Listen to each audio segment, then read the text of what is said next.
Obrigada, obrigada.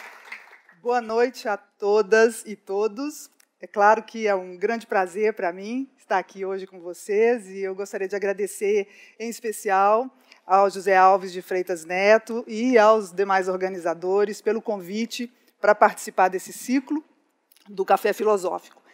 É uma honra fazer parte das comemorações dos 15 anos do café e gostaria de me juntar ao coro de congratulações endereçado a todos e todas que estão aqui e que tiveram ou estão ainda envolvidos com esse projeto que eu considero tão central para a vida intelectual do Estado de São Paulo e para Campinas em especial.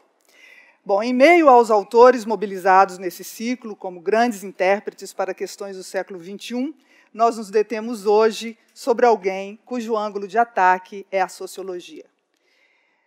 Tendo em conta o formato do projeto e a experiência acumulada, cabe perguntar por que caminhos um sociólogo chega ao café filosófico. Então, essa não é uma pergunta retórica.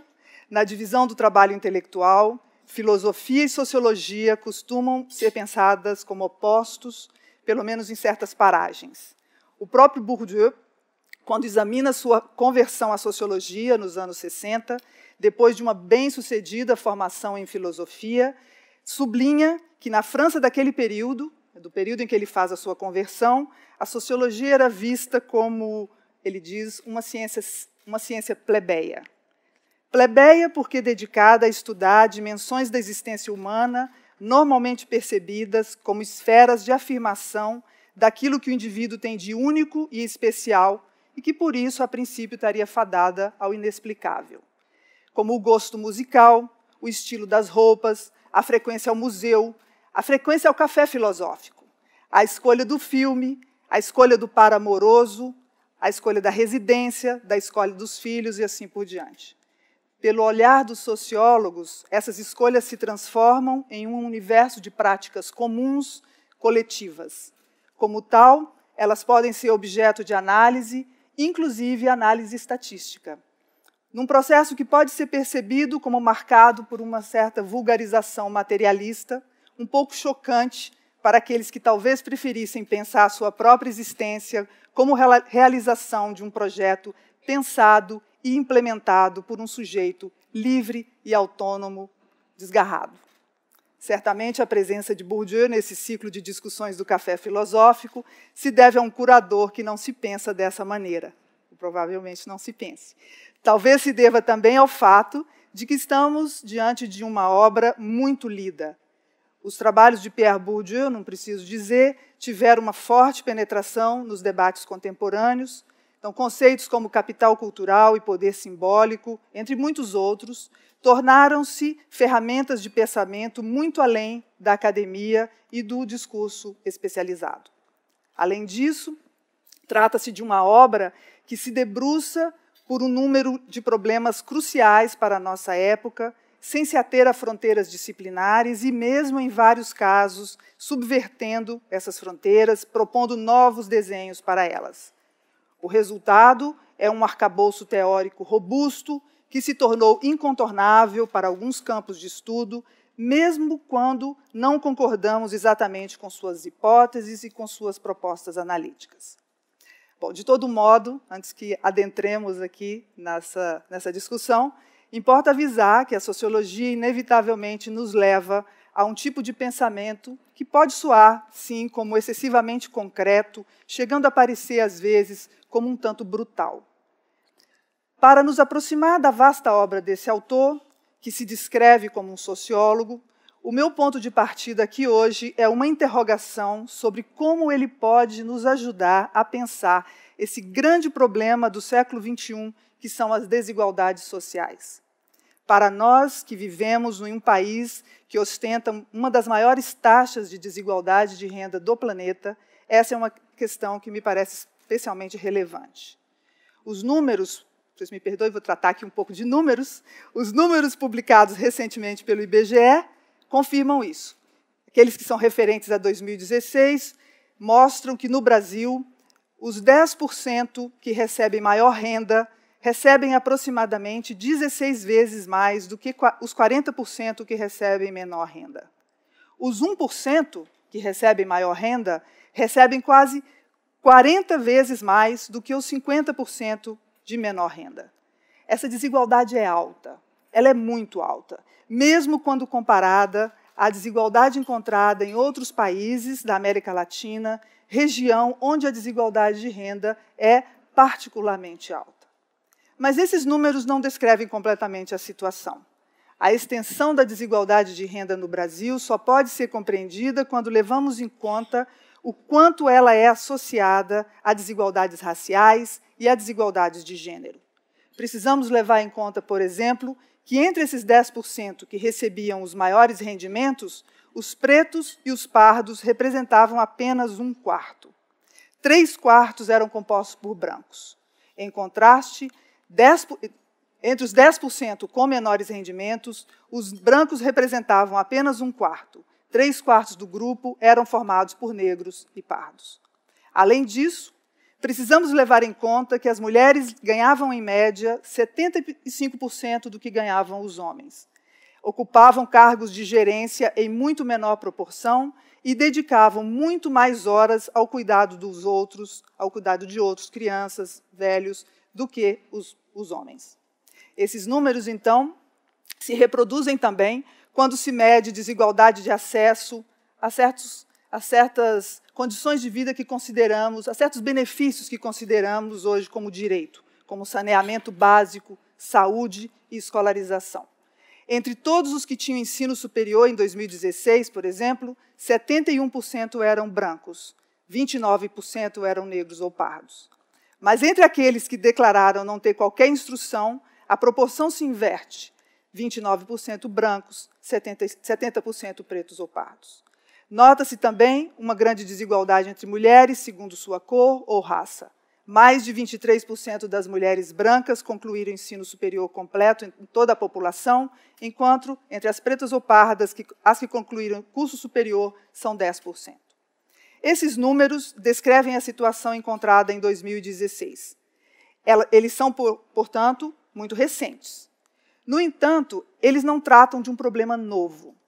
A desigualdade de renda brasileira foi medida pela primeira vez, nos moldes que a gente reconhece hoje, na década de 60, 1960, do século XX, portanto. E já naquela época, ela era alta, muito alta, na comparação internacional. De lá para cá, atravessamos um regime autoritário, um retorno à democracia, crise econômica, hiperinflação, controle da inflação, final de crise econômica, nova crise econômica, e os números que eu mencionei há pouco são evidência de que pouca coisa mudou com relação à desigualdade. O Brasil convive com uma alta desigualdade de renda, associada à alta desigualdade em outras dimensões da vida social. Trata-se de um país de desigualdade extrema. Essa situação de desigualdade extrema é aguçada ainda pela baixa mobilidade social. Medimos mobilidade social comparando a situação dos pais com a situação dos seus filhos quando chegam na vida adulta. Essa é uma medida importante em sociedades que se dizem democráticas, porque uma das promessas da democracia moderna é justamente que o destino dos filhos possa ser desvinculado da posição dos pais. Quer dizer, que o destino social dos filhos não seja determinado pela posição social ocupada pelos pais. E aí, é por isso que se discute tanto hoje o problema da igualdade de oportunidades. O aprofundamento da experiência democrática passa a exigir condições para que todos os indivíduos tenham as mesmas oportunidades na vida, independente da sua origem familiar. Assim, embora não se espere igualdade de resultados, espera que seja dado a todos e todas as condições de... Tá bom, desculpa.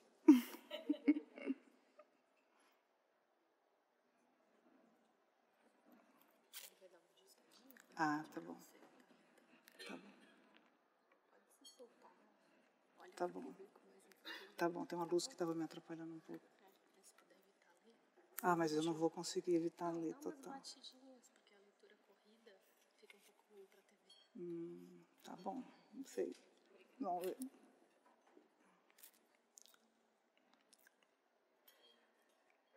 bom, pode ir? Bom, essa situação de desigualdade, né, que é aguçada pela mobilidade social extrema, ela cria esse problema com relação à expectativa que temos, né, de aprofundamento da nossa experiência democrática. E é por isso, então, que se discute tanto igualdade de oportunidades no nosso país. No Brasil contemporâneo, a renda dos filhos depende muito da educação dos pais. Numa medida recente, feita por um colega da USP, Naércio Menezes Filho, 40% dos filhos dos analfabetos recebiam até um salário mínimo ou menos no mercado de trabalho, enquanto que os filhos dos pais que finalizaram algum curso superior, essa porcentagem era de apenas 4%. Enquanto apenas 3% dos filhos de pais analfabetos ganhavam mais do que 5 salários mínimos, 46% dos filhos de pais que finalizaram algum curso superior alcançavam essa renda. Bom, ainda que seja visível a mudança ocorrida nas percepções sobre o problema nos últimos anos, isso ainda é uma questão, né, que nos incomoda a todos. Ainda que seja possível perceber que tenha ocorrido uma espécie de tomada de consciência pública dos altos níveis de desigualdade presentes na sociedade brasileira, e ainda que seja visível a maior dificuldade, ou a maior difusão entre nós da percepção de que a desigualdade é um problema e de que ela pode estar associada a toda espécie de efeitos deletérios, como o aumento da violência, problemas relacionados ao crescimento econômico, empecilhos à democracia, etc., os números não mudaram de maneira efetiva ou de maneira significativa o suficiente para que a gente possa se sentir numa outra fase da nossa história. Isso mostra que a questão das desigualdades sociais, no caso brasileiro, não diz respeito apenas à sua amplitude, mas, principalmente, talvez, diz respeito à sua durabilidade, à sua resiliência frente às mudanças políticas, às mudanças econômicas, sociais, que fazem parte da história recente do Brasil. Então, tudo indica que apresentamos uma dificuldade grande. A nossa sociedade, né, nós como sociedade, como país, como conterrâneos aqui, parece que a gente apresenta uma dificuldade grande em compreender que, se os benefícios que nós desfrutamos e que nós tratamos como direito, né, como eu disse, saneamento, educação, saúde, etc., se esses benefícios que nós tratamos como direito, eles não se generalizam para todos, eles não são benefícios, eles não são direito, eles são privilégio apenas. Bom, claro que esse não é um problema exclusivamente brasileiro, as desigualdades sociais podem ser encontradas em outras regiões do planeta, nós sabemos disso, ainda que raramente de forma tão extrema. Do mesmo modo, a durabilidade e a resiliência da desigualdade, ela também pode ser registrada, e ela é registrada em outros lugares. Sua capacidade de ressurgir, de retomar trajetórias ascendentes, importantes, mesmo naquelas regiões que lograram controlá-la por bastante tempo, principalmente em função de contarem com uma maior profundidade da experiência democrática, né, como é o caso da Europa Ocidental, é testemunho, né, da dificuldade que temos enfrentado, né, talvez como espécie de alcançar esse tipo de ideal mais igualitário, que parecia tão ao alcance da mão há alguns anos atrás. Bom, como entender isso? Essa é a questão que eu pensei que seria interessante para nós discutir hoje.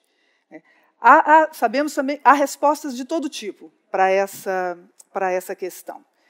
Uns vão dizer que essa forte desigualdade é inerente ao sistema capitalista.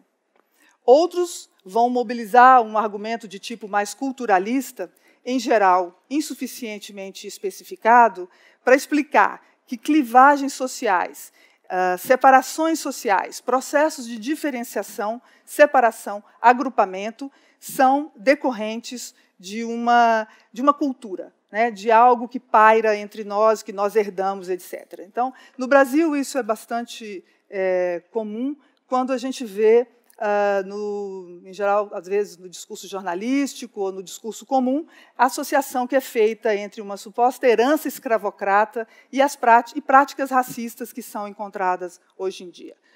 No entanto, né, como argumentam diversos autores, um dos limites dessa explicação culturalista encontra-se na sua tendência a associar amplas configurações sociais à estrutura social, tratada de forma genérica ou mesmo generalizante, sem que mediações mais específicas sejam mobilizadas. Então, por exemplo, por quais mediações essa herança escravocrata pode orientar a ativação dos tais comportamentos racistas? Hoje, tanto tempo depois. Pela educação das pessoas? Por suas crenças? Como essas crenças são adquiridas? Assim, não é que a associação não faça propriamente sentido. Ela apenas não parece ser suficiente por não nos permitir compreender as dinâmicas concretas que a tornam possível. Então, Bourdieu pode contribuir para pensar esse problema a partir da sua preocupação com a realidade empírica da reprodução das desigualdades de poder e de privilégio entre as classes sociais, ao longo do tempo. Então, essa é uma preocupação que atravessa e unifica a sua obra e toda a sua produção. Em um texto dos anos 1990, ele apresenta o problema nos seguintes termos: como compreender que a ordem estabelecida, com suas relações de dominação, com seus direitos e seus tratamentos de exceção, seus privilégios, suas injustiças, consiga perpetuar-se tão facilmente, com exceção de alguns acidentes históricos, e como compreender que as mais intoleráveis condições de vida possam aparecer com frequência como aceitáveis e até mesmo naturais? Uma das respostas clássicas a essa questão realça o papel da força física e do poder das armas empregados pelos grupos dominantes contra as tentativas de insurgência.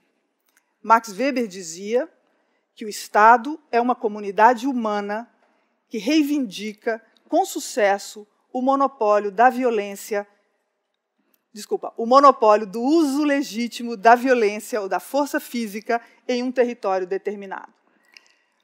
Outra resposta a essa questão atribui a perpetuação da ordem, a ordem estabelecida, ao uso da coerção econômica pelos dominantes. Isto é, a capacidade desses dominantes de controlar os meios de suprir as necessidades que todos nós experimentamos. No entanto, Bourdieu vai dizer que é inevitável constatar que, se na maioria dos casos, ou na maior parte dos casos, os dominados não se revoltam contra a dominação que os subjuga, não é somente por receio consciente da repressão, seja ela policial, seja ela militar, venha ela dos pais, venha ela de outro grupo que domina por força das nossas crenças e da nossa organização social. Da mesma forma, não se revoltam contra a exploração de que são vítimas, não é sempre porque se encontram presos a ela por uma relação de necessidade, mas também, e o também aqui é muito importante, porque tendem a aceitar sua situação como inevitável, inscrita na ordem das coisas. Bourdieu não foi o único a atentar para a participação dos dominados na reprodução da desigualdade ou na reprodução da dominação. Como sabemos, uma vasta literatura sociológica se desenvolveu a partir da tentativa de compreender essa questão. Porque, ao longo da história, a revolta, a insubmissão, a insurgência dos dominados são menos uma regra do que uma exceção. Autores como Marx e Engels, na ideologia alemã, Weber, em Economia e Sociedade, Durkheim e Mauss, nas formas primitivas de classificação, propuseram respostas a essa questão. A resposta que Bourdieu dá dialoga com essas teorias clássicas e dialoga com teorias contemporâneas sobre a ação e sobre o poder. Há, no entanto, uma novidade nesse argumento que ele constrói nesse diálogo.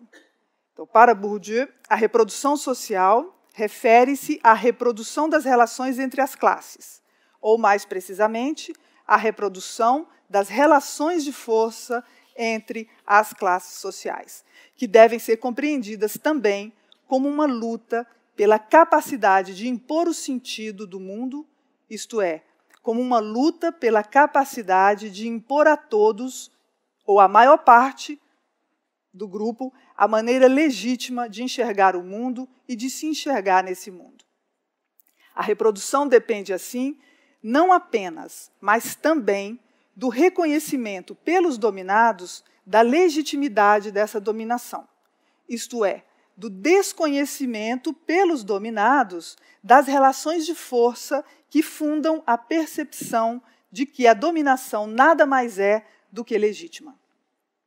Bom, esse modo de pensar o problema é operacionalizado na noção que ficou bastante conhecida, que é a noção de violência simbólica, que, como mostram alguns comentadores, entre eles um colaborador de Pierre Bourdieu que se chama Gérard Mauger, é uma noção que embaralha as fronteiras entre o material e o intelectual, entre a força e o direito, entre o corpo e a mente, e permite conceituar todas as formas brandas de dominação, as formas doces de dominação, seria a tradução literal, que obtêm a adesão dos dominados.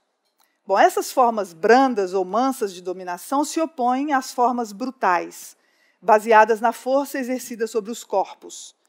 No entanto, e eu ainda estou com esses comentadores aqui, ainda que sejam formas brandas ou mansas, essas formas de dominação exercem uma violência real, porque elas geram vergonha de si, vergonha dos seus, geram autodesvalorização, geram autocensura, geram autoexclusão.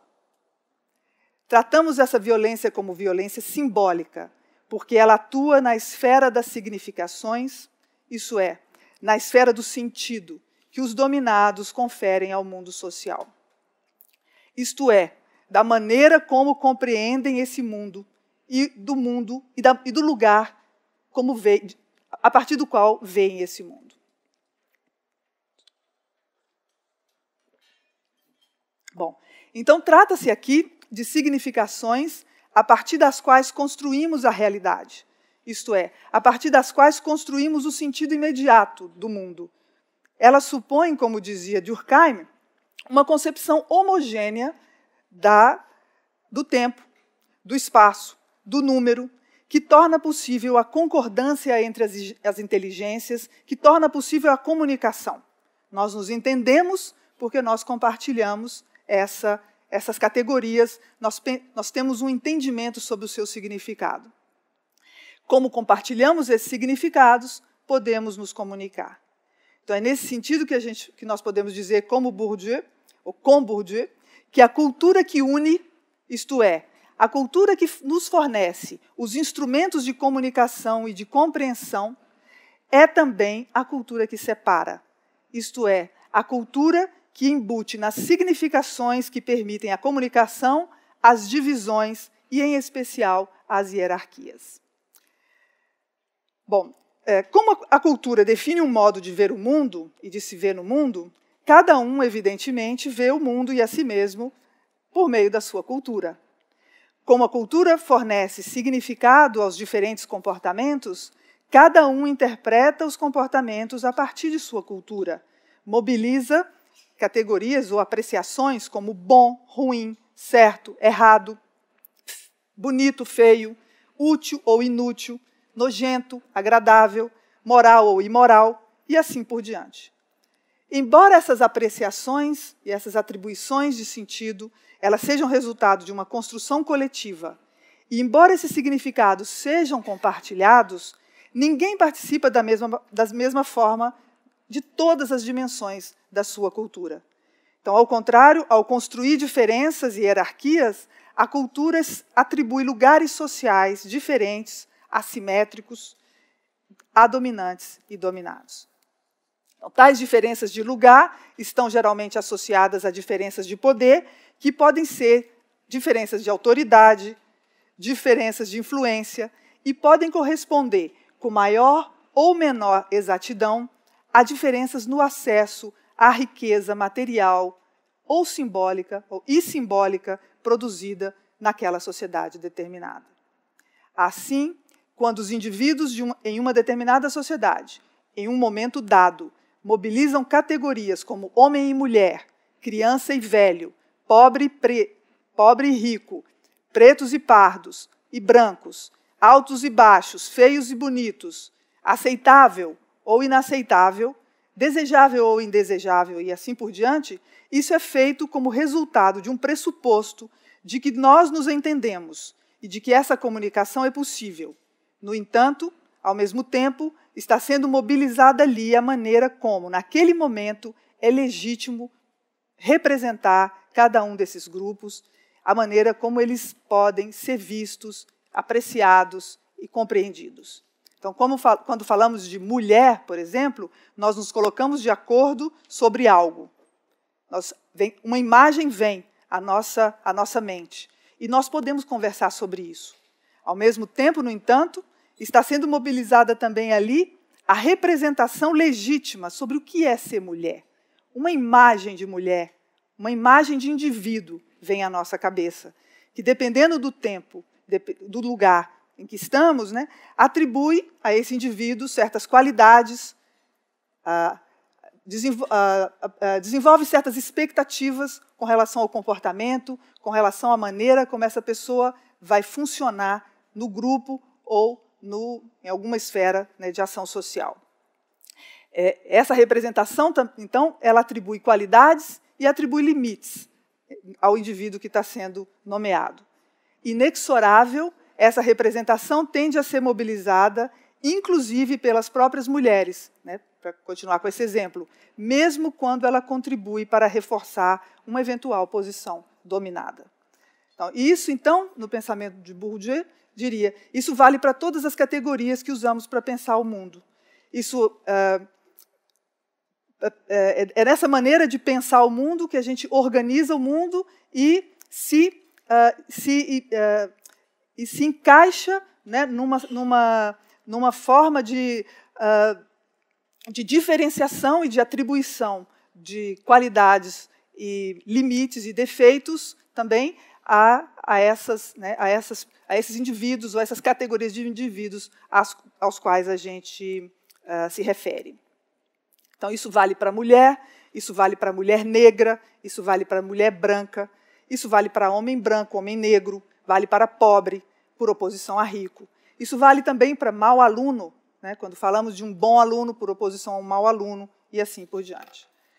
Essas representações, então, elas são usadas para dar sentido à experiência vivida, para orientar as nossas ações, isto é, para justificar, para definir regras e para definir e justificar a maneira como a gente se refere, ou a gente se comporta, ou a gente se relaciona com essas pessoas, com esses indivíduos, etc. Então, define as próprias, a interação social e as relações sociais. Como já disse John Scott, sem o sentido não há experiência. E sem processo de significação não há sentido. Então, nos textos em que ele se dedica a essa questão, Bourdieu alternadamente sublinha dois aspectos relativos à noção de violência simbólica. Por um lado, ele acentua o fato de que a violência simbólica é uma violência oculta, que opera principalmente por meio da linguagem, na linguagem.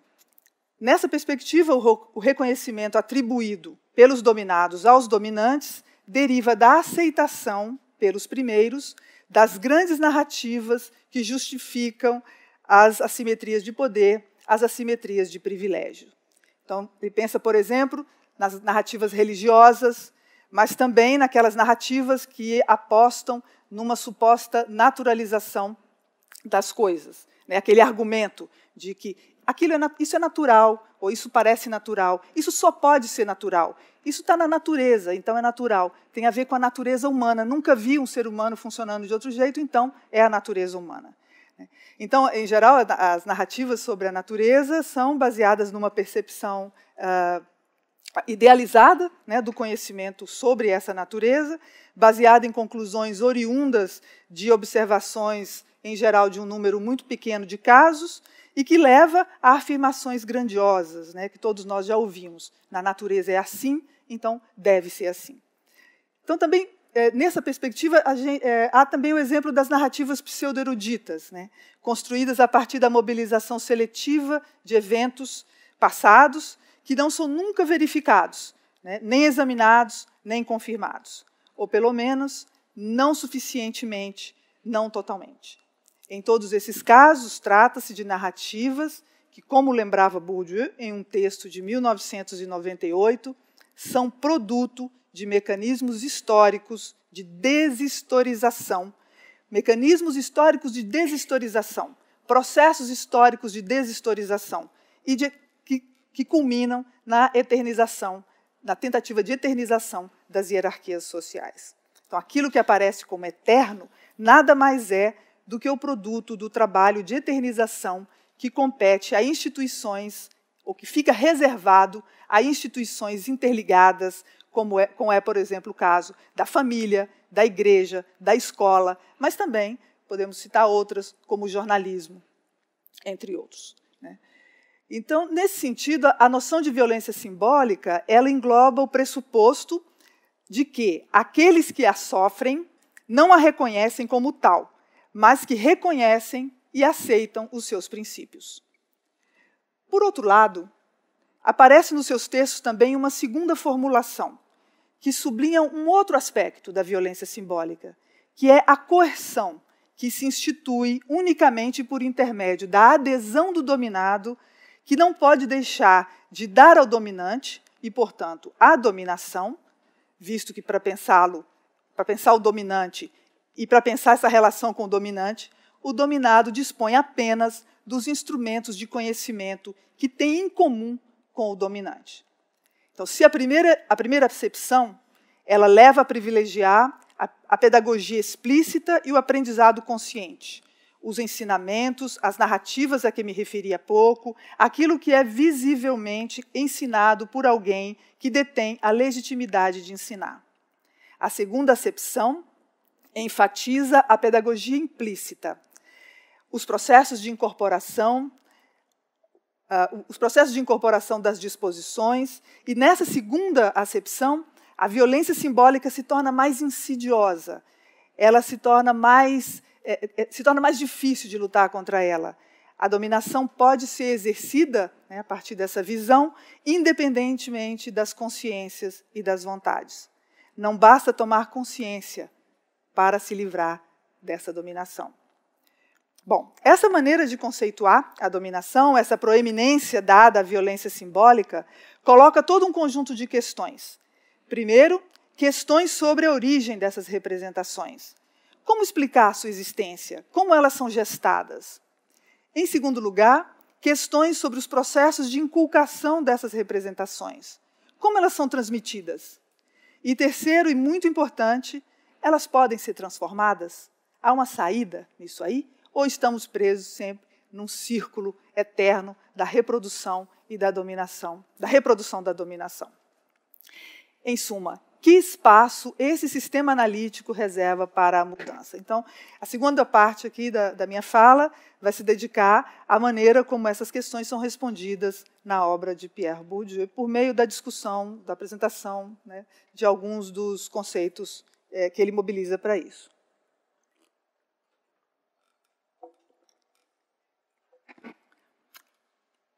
Hábitos, ou habitus, é a noção que nos permite pensar como se dá a formação das percepções.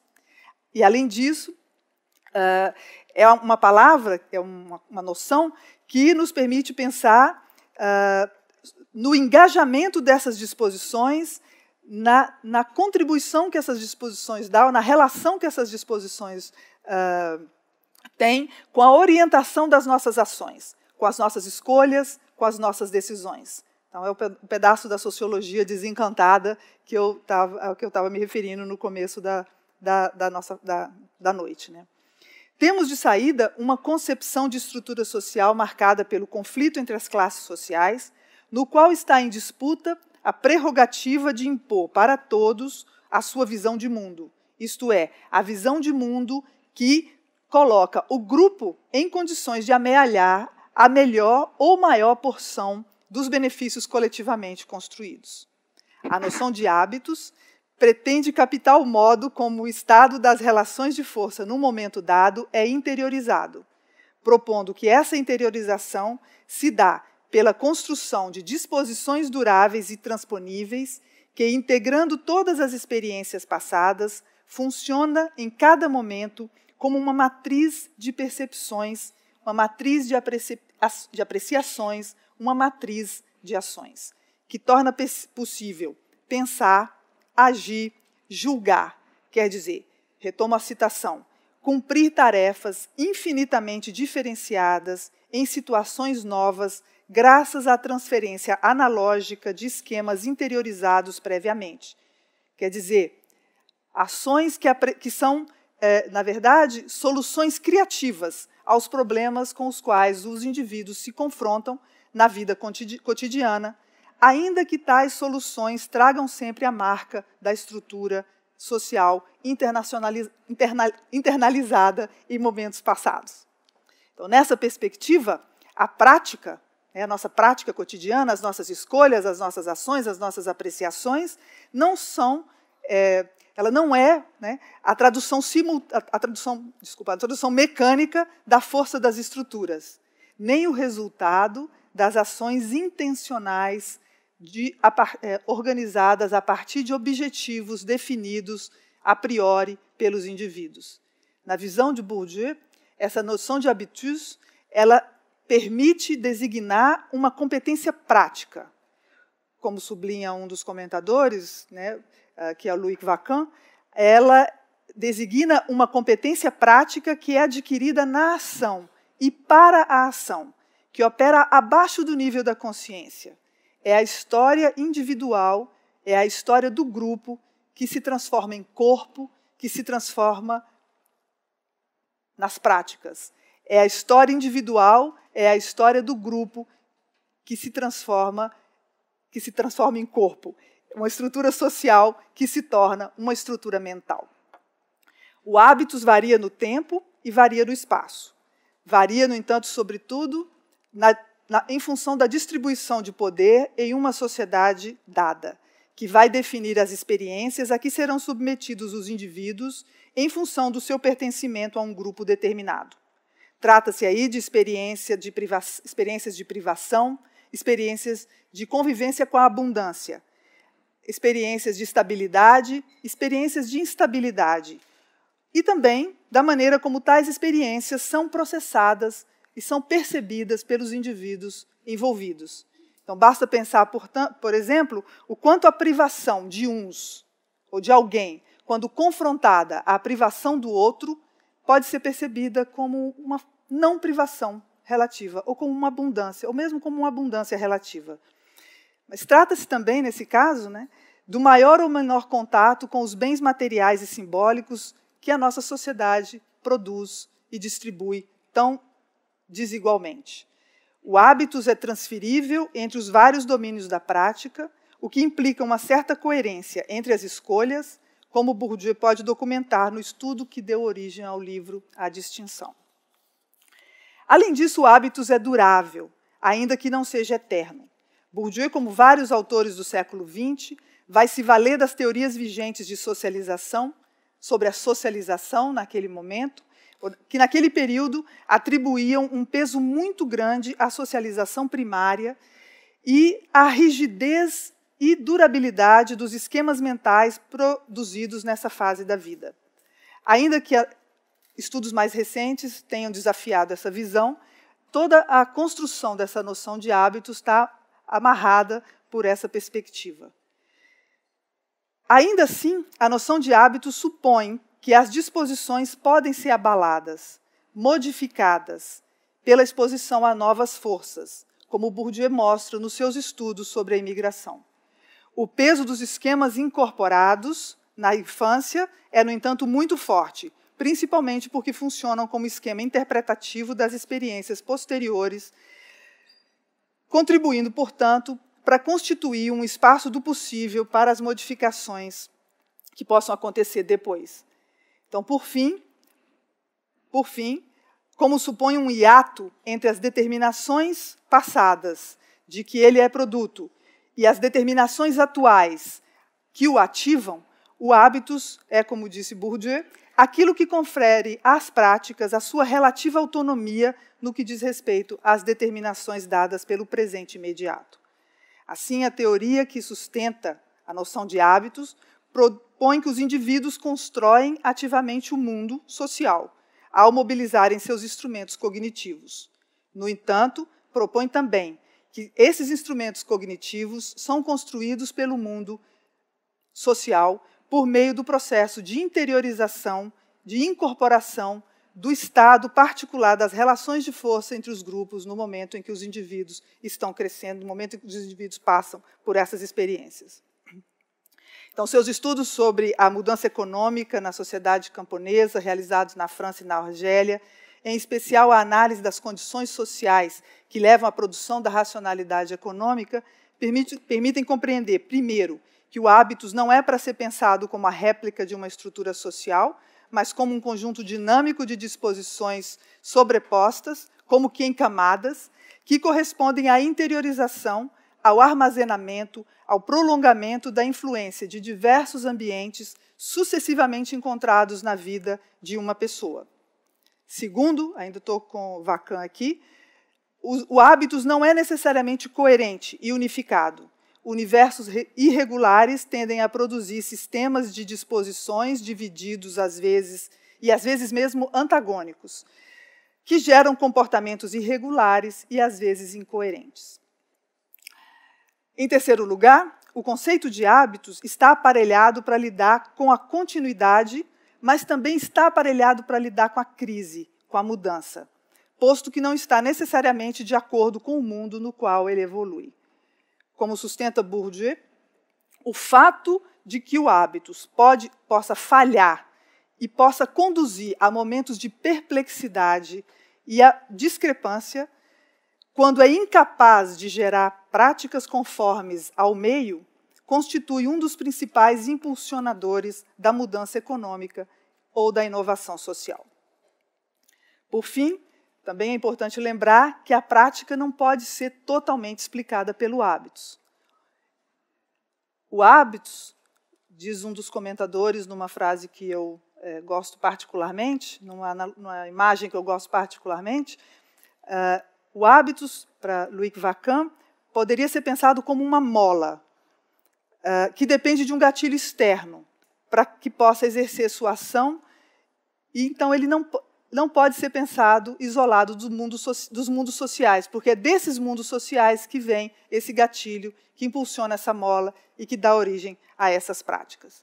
Então, uma análise completa das práticas, ela requer a elucidação da gênese e da estrutura social do hábitus, assim como da gênese e da estrutura do espaço social específico onde esse hábitus deve atuar. E, por fim, ele também exige, que seja elucidada a dialética desse encontro, que num texto intitulado O Morto se apodera do Vivo, Bourdieu vai tratar como sendo o encontro de duas histórias. A história incorporada no indivíduo, que é a história das suas experiências, a história incorporada ao longo da sua trajetória e a história incorporada nas instituições, que é a história que levou aquela instituição a existir na nossa sociedade daquela maneira, num momento dado. Bom, a outra questão que vale a pena enfrentar com relação ao pensamento do Bourdieu diz respeito à maneira como essas representações e essas visões de mundo são transmitidas. É uma questão central, em vários pontos da sua obra, e é ela que oferece os instrumentos para examinar o problema da transmissão intergeracional da cultura, que é atribuída a processos de socialização e aprendizagem na antropologia clássica, foi apenas raramente retomada como objeto de estudos em si no contemporâneo, no período contemporâneo. Então, na obra de Pierre Bourdieu, a transmissão se constitui como um dos organizadores, né, do programa de pesquisa que ele desenvolveu, encarregado de pensar as condições que presidem a permanência e a mudança social. Então, mobilizar a noção de herança cultural representou uma ruptura em diferentes níveis com modos tradicionais de pensar a transmissão e sua relação com a organização social. Essa noção é apresentada de maneira inicial num livro que se chama, intitulado Os Herdeiros. Ela é apresentada ali de maneira bastante brutal, inclusive no título, porque o que ele está propondo nessa análise é analisar a transmissão dos privilégios, a transmissão dos bens, não apenas em termos da transmissão dos bens materiais, mas levando em consideração uma outra categoria de bens, que são os bens simbólicos.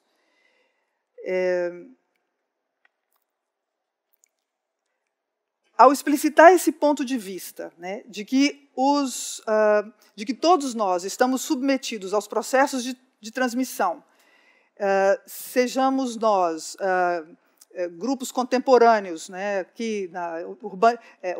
grupos sociais urbanizados, vivendo numa cidade avançada como Campinas, estamos tão submetidos a isso quanto os camponeses no sul da França, no nordeste do Brasil, ou os estudantes das universidades mais prestigiosas, ou os escritores, né, que participam aí dos grandes debates intelectuais. Bourdieu expôs as contradições e tensões que definem esses processos de transmissão nas sociedades diferenciadas, nas quais herdar significa, em boa parte, se distinguir dos pais e, às vezes, ultrapassá-los. Então, discutidas à luz de 200 anos de debate sobre o controle da herança dos bens materiais, que, atrelados a lutas por igualdade e pela neutralidade do Estado com relação aos interesses privados, essas discussões haviam produzido na França, da década de 60, uma das legislações mais restritivas com relação à herança dos bens propriamente materiais.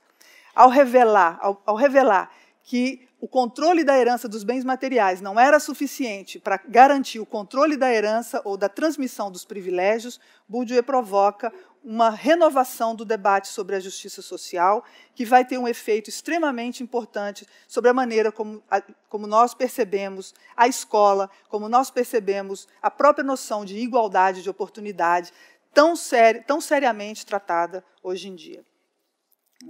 A unidade de análise dos processos de transmissão é, antes de tudo, a família. Seu estudo exige, portanto, em primeiro lugar, uma definição precisa dos patrimônios a serem transmitidos, né, em cada situação particular.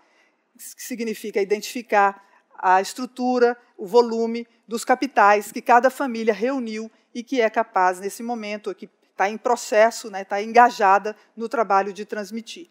Em segundo lugar, essa análise desses processos de transmissão exige também um exame bastante circunstanciado das microinterações entre os membros do grupo, né? Preferencialmente, né, uma microanálise das relações entre os representantes das gerações mais velhas e os representantes das gerações mais novas. Geralmente são pais e filhos ou indivíduos significativos, né, pais e filhos no sentido que estabelecem relações que podem não ser baseadas na biologia, mas simbolicamente constituídas como tal. E Bourdieu vai ser um dos autores que vai dizer: nós não compreendemos os processos de transmissão da herança se deixarmos de levar em consideração, ou se abandonarmos uma sociologia dos afetos, que é capaz de estabelecer quem são os escolhidos para herdar tais e tais elementos do patrimônio constituído pelas famílias. Bom, por fim, essa análise da transmissão exige também situar essa família no espaço social, né, na qual ela está inserida, identificando os princípios que estruturam a percepção que os seus membros têm sobre si mesmos e sobre os outros. Bom, os processos, né, de transmissão passaram por uma transformação muito importante com o advento da escolarização obrigatória. Até ali, né, até o momento em que as famílias não eram obrigadas a enviar os seus filhos para essa instituição que elas não controlam, a socialização das gerações mais novas podia ser completamente controlada pelas famílias. Com a obrigatoriedade escolar, isso não é possível mais. As famílias passam a dividir com o Estado essa prerrogativa. Umas, mais do que outras, são forçadas a dividir convicções, ou abdicar, melhor dizendo, né? Abdicar de convicções, abdicar até um certo ponto, valores de todo tipo, em prol de uma educação que é percebida e que é apresentada como sendo a universal, a educação do cidadão para uma sociedade específica. Bom, essas famílias, quando são forçadas a se submeter à medida escolar, isto é, ao veredito escolar, ao veredito da escola, elas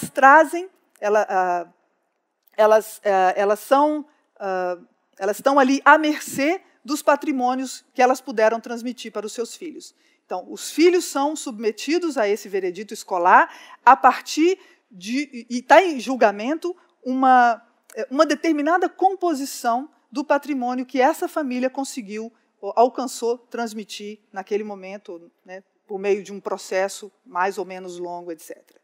O que faz com que, né, aquilo que a família transmite, que são os seus modos de ver o mundo, modos de avaliar o mundo, modo de perceber e de se orientar nesse mundo, quando contraposto àquilo que acontece, aquilo que a criança vê na escola, aquilo que a escola espera que a criança apresente, né, como propriamente seu, ou como sua contribuição para o processo de ensino-aprendizado, evidentemente, não vai ser valorizado, nem todo patrimônio vai ser valorizado igualmente. As características desse patrimônio vão ser valorizadas, vão ter uma rentabilidade escolar, como diz Bourdieu, bastante desigual, né? Algumas características vão ser extremamente valorizadas, enquanto outras não, embora sejam características que, igualmente, possam ser importantes, né, para cada uma das famílias que a gente está considerando aqui. Essa transformação do capital incorporado em um capital incorporado, né, porque vem da socialização das crianças e que culmina, né, num processo em que ela se torna corpo, se torna natural, ele é ativado de maneira abaixo, né, do que a gente falou, abaixo da consciência, né?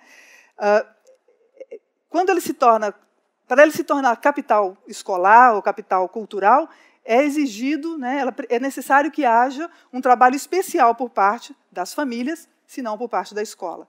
E esse trabalho vai ser tanto mais explícito quanto as famílias não tiverem interiorizado nas suas práticas cotidianas as disposições mais rentáveis no espaço escolar, como, por exemplo, o domínio do corpo, né, a capacidade de ficar sentado várias horas, ou a relação controlada com o tempo, né, que permite às crianças e aos jovens se planejarem, se organizarem para atender às diferentes demandas da escola.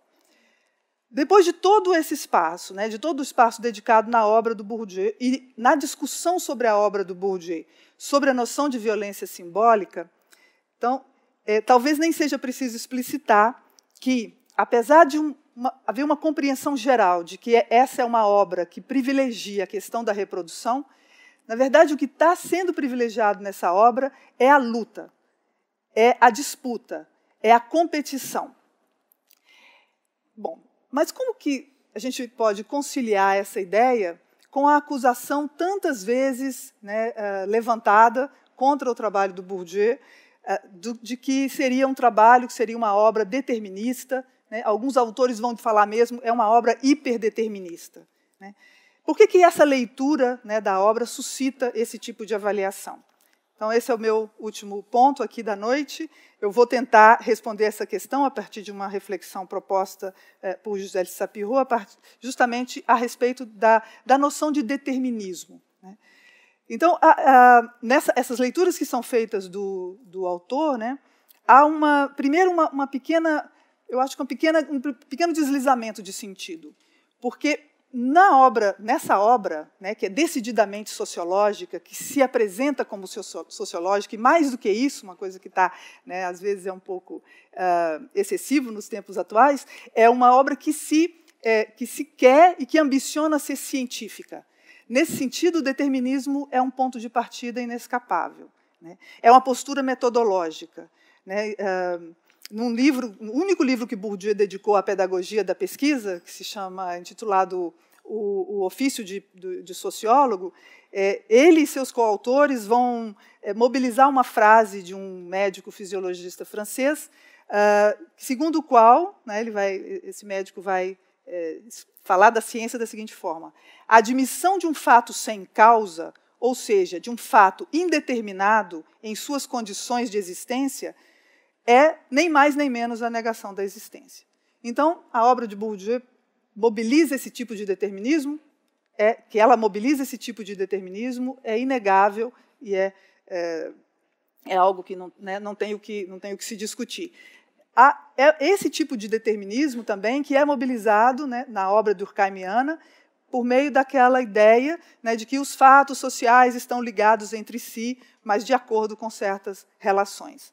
Então, esse determinismo ok. Mas vamos pensar, então, na outra acusação de determinismo, na ideia de que há nessa obra um determinismo estruturalista bastante forte, né? A construção de uma causalidade estruturalista que transforma os agentes sociais em meros suportes da estrutura social.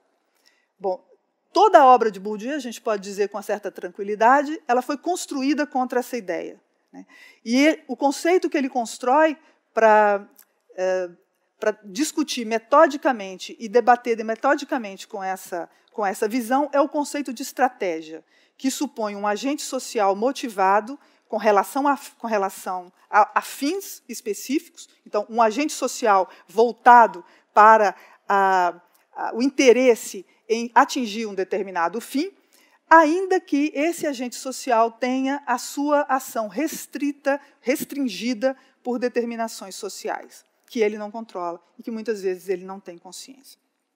Então, a estratégia diz respeito a uma capacidade de improvisação regulada, num espaço de possíveis, que é delimitado pela disposição à ação, ao modo de pensar, ao julgamento constituído ao longo do processo de socialização, isto é, pelo hábitos. Essas disposições, né, que é outra palavra que a gente usa para falar de hábitos, elas orientam as práticas por meio de um processo contínuo de ajustamento das expectativas subjetivas às chances objetivas que o indivíduo é capaz de calcular ao se movimentar no espaço social. No limite, esse processo de ajustamento é o que leva o indivíduo a investir sua energia em determinados objetos e a renunciar a outros. É o que está em jogo naquelas situações em que pensamos: isso não é para mim, melhor desistir, aquele não é o meu lugar, é melhor sair, ou é melhor nem tentar entrar. Essa causalidade, ela está bem clara no desenvolvimento do argumento sobre a desigualdade educacional, abordada, por exemplo, nesse livro que eu mencionei, Os Herdeiros. As possibilidades de acesso à universidade estão distribuídas de maneira desigual entre os estudantes, em função da sua origem social, e se manifestam em termos de chance, de tendência. Há menos chance de um grupo chegar ao ensino superior, há mais chance de outro grupo chegar ao ensino superior.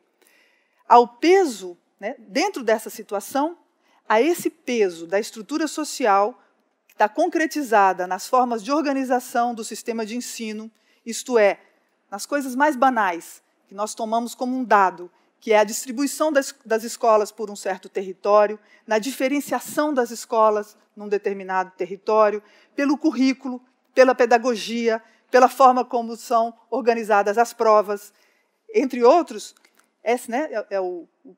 a história da instituição concretizada ali nas suas práticas, né? Mas também pela organização da estrutura produtiva ou também pelo estado de bem-estar social que permite com que uns possam, né, possam dedicar todo o seu tempo à escolarização, enquanto que outros têm que se iniciar muito cedo no trabalho. então não podem, né, almejar, ou têm mais dificuldade de se organizar para construir trajetórias escolares de longa duração. Então, a esse peso, né, dessa estrutura incorporada nas instituições, vai se acrescentar o peso das expectativas subjetivas dos estudantes, que tendem a se desviar das trajetórias escolares mais propensas ao insucesso. No entanto, o ajuste entre disposições e estrutura pressupõe que o indivíduo funcione em um espaço estabilizado.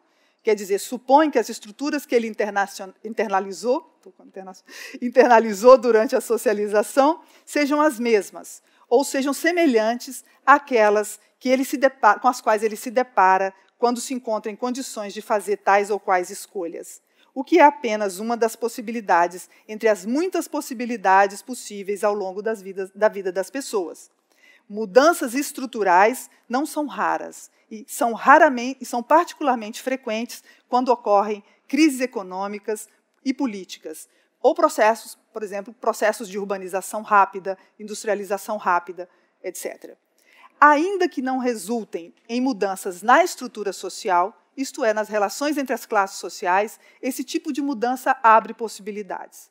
Então, o acesso ao ensino superior, vou concluir com essa ideia, deve ser visto assim como resultado não apenas das disposições que um estudante determinado interiorizou ao longo de sua trajetória, mas de outras dinâmicas sociais, entre elas do estado dos processos de admissão ao ensino superior num momento dado, que é construído pela luta essencialmente política. A adoção generalizada das ações afirmativas para ingresso no ensino superior público, por exemplo, é uma mudança social de grandes proporções na sociedade brasileira que provoca uma alteração grande nessas chances e essa alteração afeta a maneira como alguns estudantes se relacionam ou se veem inseridos, ou a possibilidade que eles veem de se inserir no ensino superior. A questão final, né, é por que alguns estudantes são mais afetados e outros menos? Né? Por que essas mudanças elas sensibilizam mais a alguns do que a outros?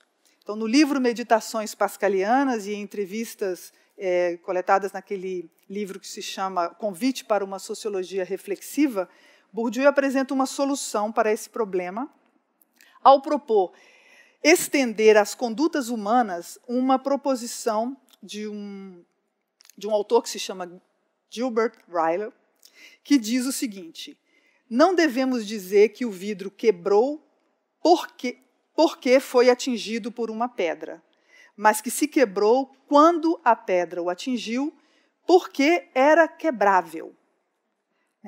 Bourdieu diz: tampouco se deve dizer que um acontecimento histórico determinou uma conduta, mas que esse acontecimento histórico teve um efeito porque um conjunto de disposições suscetível de ser afetado por esse acontecimento lhe conferiu essa eficácia a esse acontecimento. Assim, o acesso de um estudante oriundo de grupos historicamente pouco representados no ensino superior vai depender, entre outras coisas, da sua disposição a aderir à crença de que será capaz de superar os obstáculos a esse acesso, o que o levará a mobilizar os recursos necessários para se inscrever nos processos seletivos, para prestar as provas, para se matricular e, se aprovada, e uma vez frequentando a universidade, para enfrentar as dificuldades inerentes ao processo de aproximação com a cultura acadêmica, sem o qual o acesso propriamente dito não tem lugar. Essa relação causal é acessível aos indivíduos? Serão eles capazes de identificar os determinantes da conduta que eles adotam, das escolhas que fazem? Bourdieu acredita que sim, mas pondera que, ainda que os indivíduos participem da construção da situação que o determina, ele não escolheu o princípio de sua escolha, isso é, as disposições interiorizadas que o levam a escolher isto ou aquilo foram constituídas antes por meio da sua história. Então, deriva daí uma função política para a sociologia. 30 anos atrás, Bourdieu diz, foi necessário mostrar, no meu livro A Reprodução, que a escola é uma força conservadora para tentar transformá-la na força libertadora que ela pode ser, nas condições sociais específicas que a sociologia pode contribuir para especificar. ou quando ele diz nas meditações pascalianas que, sendo determinado, que é a sua miséria, o homem pode conhecer as determinações, que é a sua grandeza, e assim trabalhar para superá-las. Obrigada.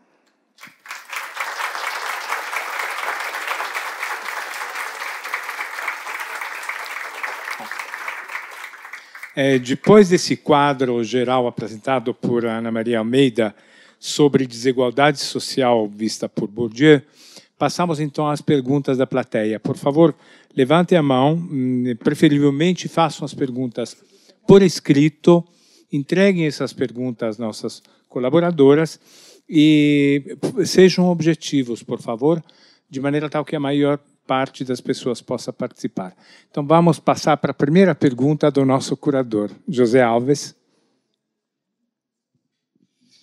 Bom, Ana, queria parabenizar a sua exposição brilhante. Eu gostaria de parabenizar a todos e agradecer a todos que vieram até aqui encerrando esse módulo, que foi muito rico e muito importante para todos nós. Então, ao pessoal que nos acompanha pela internet também. E acho que o tempo inteiro nós ficamos aqui instigados com várias questões. Eu tenho aqui uma lista de questões para fazer para você, mas eu vou obedecer ao Jean e tentar ser objetivo. Gostaria muito de falar sobre a questão das escolas. Eu gostaria de você desse um pouco mais de concretude a esse relato final, sobretudo o momento que o Brasil vive com políticas de cotas e o que isso poderia significar em relação a uma transformação desses referenciais simbólicos e estruturais de uma sociedade escravocrata como essa que você mencionou no início. E vou provocar um pouco mais e tentar, numa parte inicial da sua fala, que me causou muita reflexão, eu queria pensar um pouco se princípios como democracia e representatividade são pura e simplesmente princípios e mecanismos de dominação simbólica. E se sim, toda revolta é legítima? E aí, continuando, o século XXI tem saída? Olha só. Coisa simples, né, Zé? Então, começando pela primeira parte, né, da pergunta, eu considero, não sei, talvez vocês concordem comigo, que nós estamos vivendo num momento de uma riqueza e de uma... É um privilégio, na verdade, eu acredito, a gente está testemunhando as transformações que estão acontecendo na sociedade brasileira e, em especial, testemunhar a velocidade na qual essas transformações estão ocorrendo.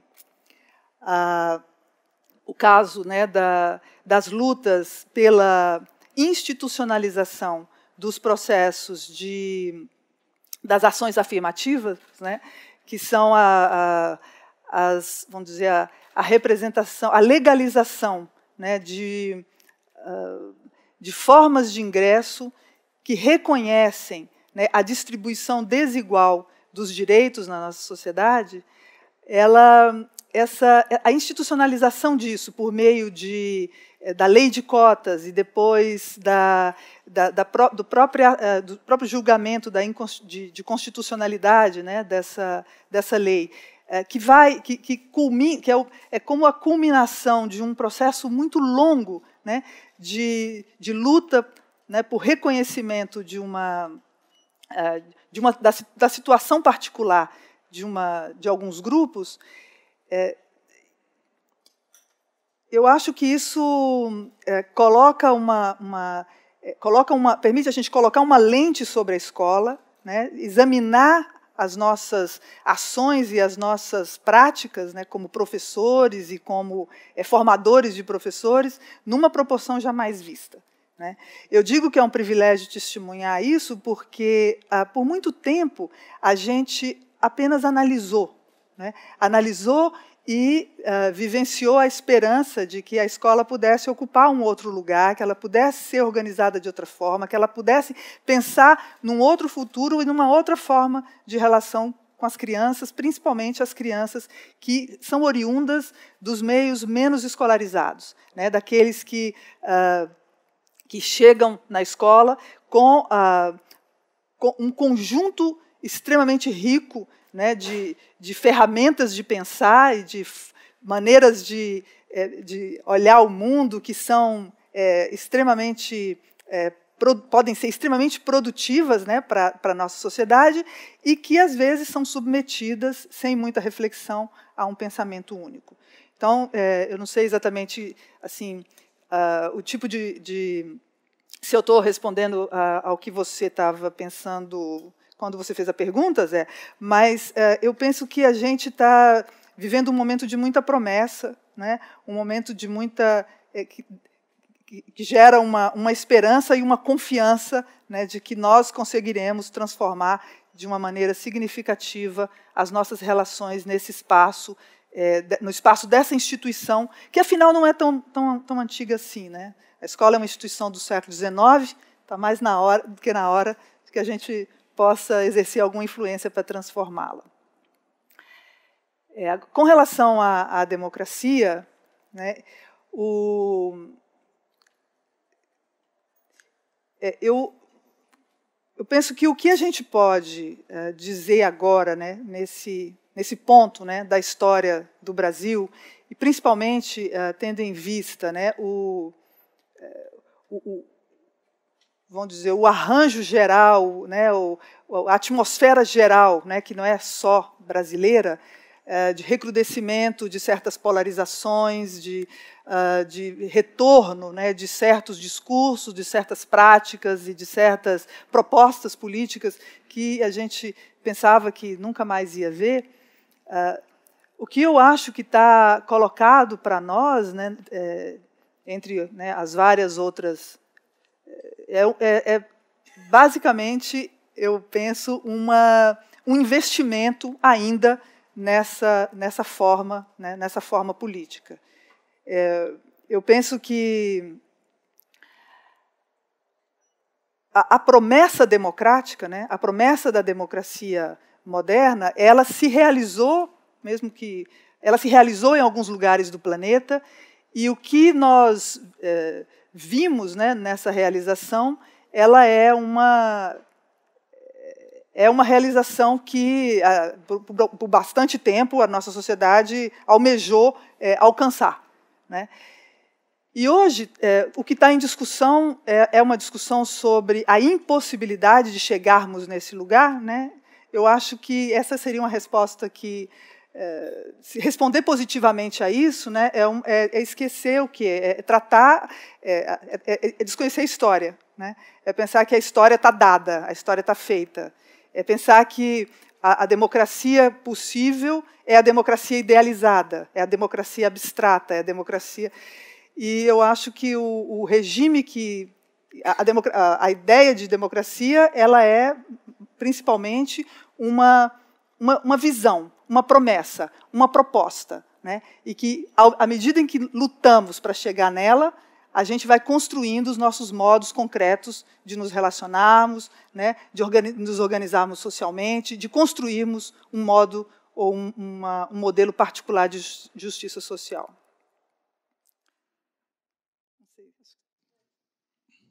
Boa noite. A gente está transmitindo ao vivo agora pelo site do Instituto, pelo aplicativo, pelo Facebook, também pelo YouTube. Um alcance de 7.000 pessoas, mais ou menos, tiveram acesso a esse conteúdo de hoje, né? De algumas cidades só, que passaram por aqui, citar algumas, mas Maceió nos acompanha, Joinville, Sorocaba, Fortaleza, Roraima, Belém, Manaus, Chicago, nos Estados Unidos, Viena, na Áustria, também nos acompanha. E, como de praxe já nesse módulo, o Instituto de Estudo do Xingu, da Universidade Federal do Sul e Sudeste do Pará, também nos acompanham. E a pergunta que veio, na verdade são duas, a gente vai juntar aqui, a do Juan Castaneda, que te pergunta se a desigualdade é mais um problema social ou um reflexo dos erros do sistema econômico. E o Christian pergunta se você poderia retomar 2 pontos. O que é o bem simbólico e o que é a desapropriação destes bens. Obrigada pelas perguntas. Elas são muito oportunas, porque me permitem voltar em 2 aspectos aí da discussão de hoje. Em primeiro lugar, o que são os erros econômicos que não resultado ou que não desenrolares das nossas relações sociais, né? O que são erros? Erros econômicos aqui, né, nós estamos entendendo, erros na política econômica. Então, políticas econômicas que não deram certo, políticas econômicas que tiveram efeitos não esperados, ou às vezes, né, até esperados, mas efeitos com os quais objetivamente, ou pelo menos explicitamente, não contávamos. O que o pensamento do Bourdieu vai nos ajudar a compreender é que a política e a política social, a política econômica, a política social, ela é gestada também na luta, né? Então, o pensamento desse autor, a contribuição fundamental desse autor para pensar a política de Estado, a política de governo, é reservar a ela uma análise particular e especial que permite recuperar todos os processos, ou que permite, ou que incita, melhor dizendo, a recuperar todos os processos pelos quais uma determinada política é gestada, né? Então, dizer que a política econômica foi um erro, ou é um erro, provavelmente o que o Bourdieu iria pensar é assim, erro para quem? Né? Erro sob o ponto de vista de quem? Porque, provavelmente, a política que foi possível, ela foi... É isso que o estudo vai nos mostrar, provavelmente, ela foi a política possível, tendo em vista o estado das relações de força entre os grupos que estavam envolvidos na produção dessa política, na produção de uma política alternativa que não foi considerada, não foi implementada, na produção de uma política idealizada e depois na sua implementação, que também sofre uma série de reveses, uma série de adaptações, etc. Então, a desigualdade, ela é, sim, resultado, ou ela é alimentada por uma série de políticas econômicas, sociais, educacionais, né, entre as sociais, aí, de vários tipos.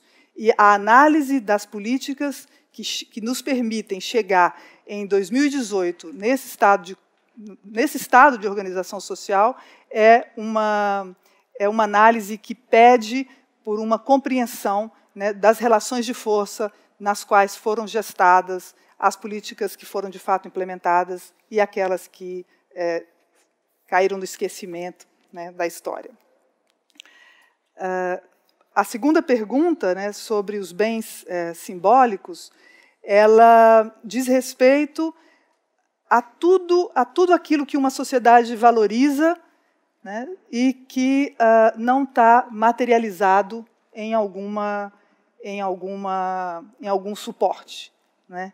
Então, nós apreciamos a música pode estar materializada num suporte, a música pode ser apreciada, né, naquele instante fugaz em que a gente ouve o nosso autor preferido, etc. Quando a gente fala dos bens simbólicos, quando a gente essencialmente, né, para simplificar um pouco talvez, quando a gente fala dos bens simbólicos, por oposição aos bens materiais, a gente está se referindo, talvez bem concretamente, à oposição entre aquilo que uma sociedade valoriza em termos materiais e aquilo que ela valoriza em termos não materiais.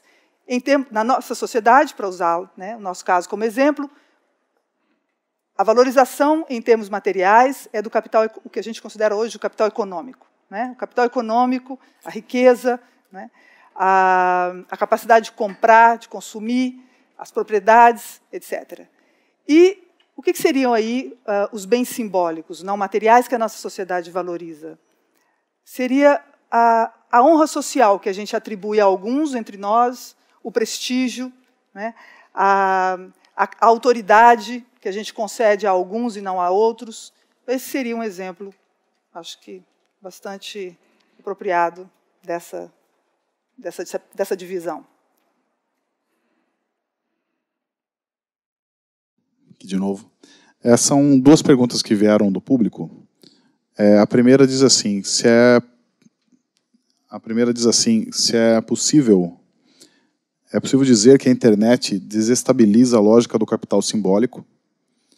E a outra pergunta é, se ninguém participa dos mesmos códigos, o mundo é inabitável ou apenas devemos encarar a desigualdade como princípio natural? A pergunta... Bom, obrigado de novo, né? Vou começar pela participação nos códigos, né? Então, esse é um tema durkheimiano por excelência, né? E a ideia fundamentalmente é essa, que tem que haver, né, algum tipo de compartilhamento, né, algum tipo de encontro que permita, né, essa comunicação entre as inteligências, como o Durkheim vai dizer.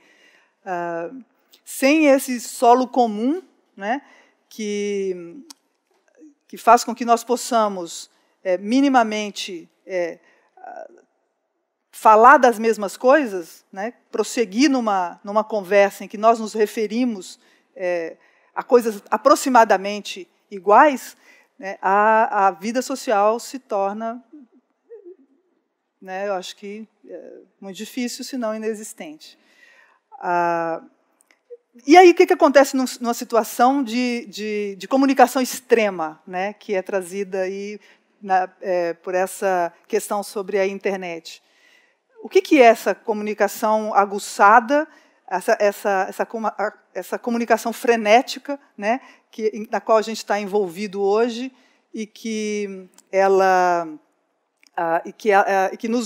nos arremata a todos, né, assim, que nos envolve a todos, e que faz assim, mudar completamente, ou mudar de maneira significativa a nossa percepção de tempo, a nossa percepção de espaço, né? Porque nós estamos em contato de uma maneira muito mais estreita e intensa, apesar, né, das distâncias. Então, vê aí, né, o pessoal lá no Xingu, né, está conectado com o Café Filosófico de Campinas, em tempo real, acompanhando. Que espécie de comunicação nós estamos desenvolvendo aqui, né? Essa é uma pergunta super interessante, eu acho, porque ela levanta justamente esse problema que é assim, o que permite a comunicação, afinal de contas? Então, tudo bem, a comunicação é algo necessário, importante.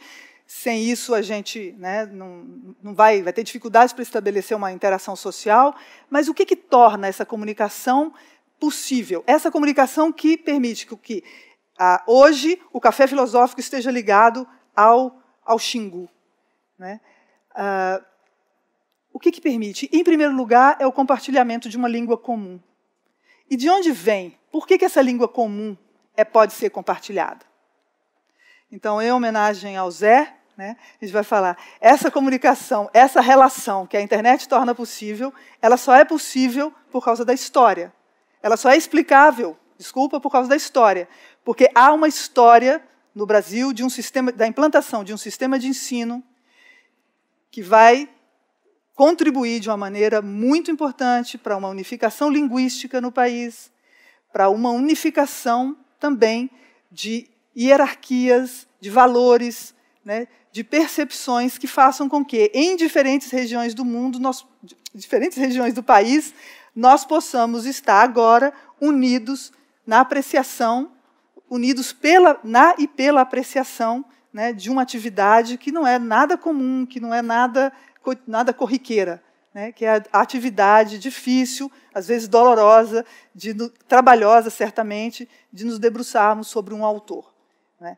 Então, veja, é a existência dessa instituição, a existência dessa instituição, é a sua difusão pelo Brasil, é a implementação desse princípio da escolaridade obrigatória que fez com que todos nós pudéssemos construir a ideia de que falar sobre um determinado autor, né, é algo a ser cultivado, é algo interessante, é algo que, é uma atividade pela qual vale a pena desistir da cerveja tomada, né, com os amigos em um boteco ou em algum outro lugar, né? Quer dizer, a presença da internet, eu acho que, né, respondendo mais especificamente a questão, a presença da internet explicita isso, né? Ela deixa claro que nós estamos integrados, de alguma maneira, né, ainda que separados, ainda que diferentes, ainda que desiguais, nós estamos integrados e, em alguns momentos, podemos almejar, né, participar conjuntamente dessa conversa ou de uma mesma conversa.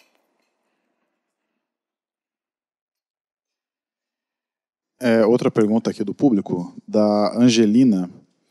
E a Angelina faz a seguinte pergunta: o fato de sabermos quem são os 11 ministros do STF e não os 11 jogadores da seleção de futebol mostra mudanças na reprodução da violência simbólica? Que pergunta ótima. Como é que o Bourdieu responderia isso, né? Quem é que não sabe quem são os 11 jogadores de futebol da seleção? Não é verdade? A questão justamente é essa. Quem sabe o quê? Não é? É evidente, né? Então, vamos lá, tem várias camadas aqui nessa questão, né? Em primeiro lugar, né, nós temos o problema, de fato, né, é que, por mais que a gente possa sofrer a tentação, né, de nos pensarmos como uma comunidade homogênea, nós estamos longe de ser uma comunidade homogênea, né? Então, é fato que existem grupos que estão concentrados nos 11 ministros do STF, mas existem muitos outros grupos que estão concentrados na escalação da seleção brasileira e que estão, né, engajados aí numa paixão grande também por essa questão. Então, esse é o primeiro problema, a primeira questão. Em segundo lugar, não há dúvida que, em alguns momentos da história, as sociedades passam, né, por momentos de totalização assim, muito fortes, em que todas as atenções, né, estão voltadas para uma determinada situação. Eu acho que a Angelina está dizendo o seguinte: olha, era mais comum a gente ver, né, esses momentos em que em que você vê um grupo grande de pessoas articulados a um determinado problema. Era mais comum a gente ver isso com a Copa, né, talvez com o Carnaval, né, e que hoje a gente está vendo isso com relação a uma discussão política, né, que está nos arrebatando a todos. Talvez como ideia, né, como hipótese, é interessante, mas eu também tenho minhas dúvidas de que é possível generalizar, não é? Eu acho que há uma visão que é bastante comum e bastante difundida, uma visão um tanto estereotipada também, né, do Brasil, o país do samba, do carnaval, do futebol. Mas esse país do samba, do carnaval, do futebol, é também o país, né, que, no meio disso tudo, né, está construindo aí a sua democracia, está construindo formas de justiça social que passam por um modelo absolutamente inédito, né, de ação afirmativa, né, que nunca tinha sido tentado nessas proporções ou né, com essas características em nenhum outro lugar do planeta.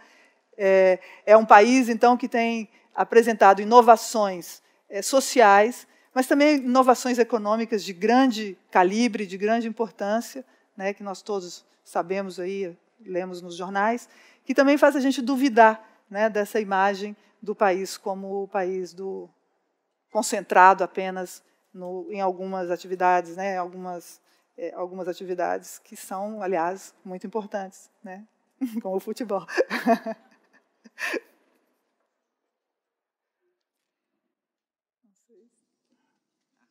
A pergunta que veio do público, da Carolina Alves Silva, e ela disse que, em um momento, quando você falou sobre a transmissão intergeracional da cultura, você usou o termo sociologia dos afetos. Ela pede para você explicar um pouco sobre esse conceito. Tá. Obrigada também pela pergunta, que esse é um tema que me é particularmente caro. Quando se pensa nos processos de transmissão, e alguns colaboradores do Bourdieu vão estudar isso de uma maneira bastante fina, bastante metódica também, em geral, há toda uma literatura, né, que trata bastante esquematicamente do processo. Então, você tem lá os indivíduos que são parte da geração mais velha, os indivíduos que são parte da geração mais nova, como se... E aí se estuda, né, a relação entre eles e os processos de transmissão, tanto dos bens materiais quanto dos bens simbólicos, né, de uma maneira um tanto esquemática, como se esses indivíduos aqui fossem substituíveis, assim como aqueles fossem substituíveis também. E há alguns estudos, então, né, produzidos por esses colaboradores que se interessam em ver como que dentro das famílias, né, ou dentro dos grupos de parentesco, se escolhe aquele ou aquela que vai ser agraciado, que vai ter o direito de herdar. Então, nós sabemos que existem aí no passado, ou que existiram no passado, leis de herança que definiam, por exemplo, que só os homens podiam herdar a terra, né, as mulheres não podiam, em alguns lugares, né, do planeta, mas, e a gente presta atenção nisso, mas a partir do momento, né, em que há uma certa equalização dos direitos, tudo se passa como se a transmissão ela fosse desvinculada das individualidades e das subjetividades. Ora, todos esses estudos mostram que nada está mais longe da verdade do que isso. Então, desde os processos de afiliação, então vou falar especificamente aqui de uma questão particular que diz respeito àquilo que a gente conhece como essa coisa um pouco misteriosa que faz com que, em determinadas famílias, um estudante ou um filho, né, que se torna estudante, ele esteja extremamente bem-sucedido na escola, enquanto que outro não tem nada a ver com a escola, ele investe em outras aventuras, outras empreitadas, etc. E, geralmente, há um questionamento da sociologia, né, quando essas situações são identificadas. Quer dizer, mas veja só, se há esse padrão explicativo que fala da transmissão dos patrimônios, principalmente no caso, né, do sucesso escolar, do patrimônio que a gente, né, denomina capital cultural, como que dentro de uma família a gente pode encontrar um irmão ou uma menina que se dá super bem na escola e um irmão ou uma irmã que não gosta de escola e que quer fazer outra coisa na vida. Como é que a gente explica isso? E aí esses estudos mais finos e que vão mobilizar justamente essa sociologia dos afetos a que eu me referia, eles vão mostrar que os filhos não são percebidos da mesma maneira pelos pais. Eles podem ser amados igualmente, né? Então, não estou querendo desestabilizar ninguém aqui, mas eles não são percebidos igualmente pelos pais. E essa diferenciação, né, dos afetos, essa maneira como os pais percebem os filhos, ela interfere ou ela orienta a maneira como são feitos os investimentos na transmissão. Então, por exemplo, num estudo que eu gosto particularmente, se acompanha, né, os processos a trajetória escolar de duas crianças de uma mesma família, e aí, nessa descrição, né, da trajetória, nessa análise da trajetória, vai se vendo que, por exemplo, o menino, no caso, o menino mais novo, ele era um menino que ele teve alguns problemas de saúde quando era pequeno, e nada muito grave, mas ele ficava gripado mais vezes, sei lá. E aí, por conta dessa pequena característica, né, da sua infância, a família se voltou a fazer um investimento muito maior nessa criança com relação às questões escolares, porque era visto a criança que não pode brincar muito na rua, é melhor ficar mais em casa, não pode passear muito fora.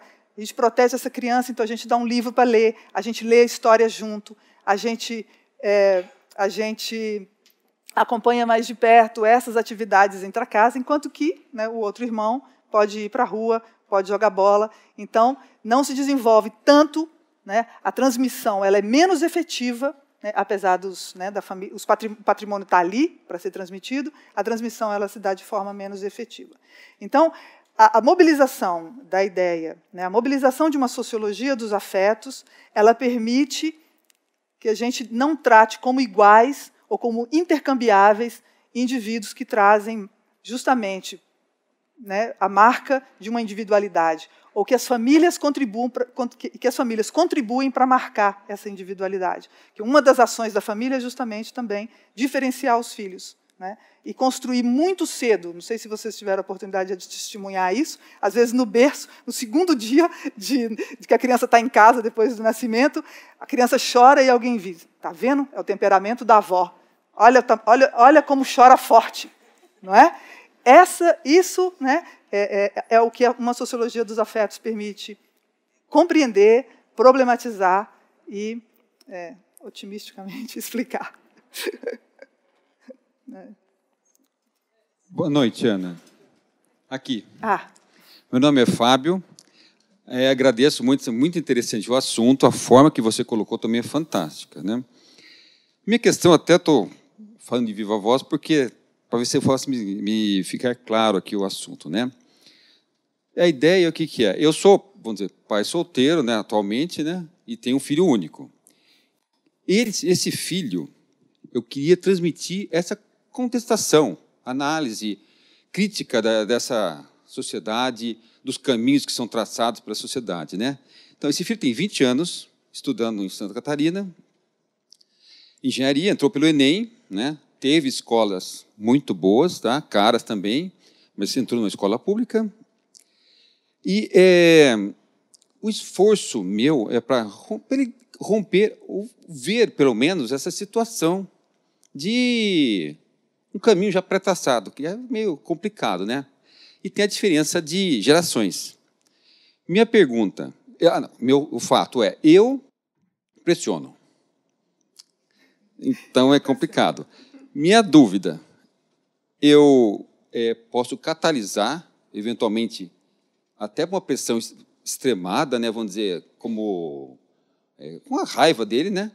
Ou eu posso bloquear definitivamente o meu objetivo, né? Essa que é a minha dúvida. É quase uma consulta psiquiátrica. Obrigado. Obrigada a você.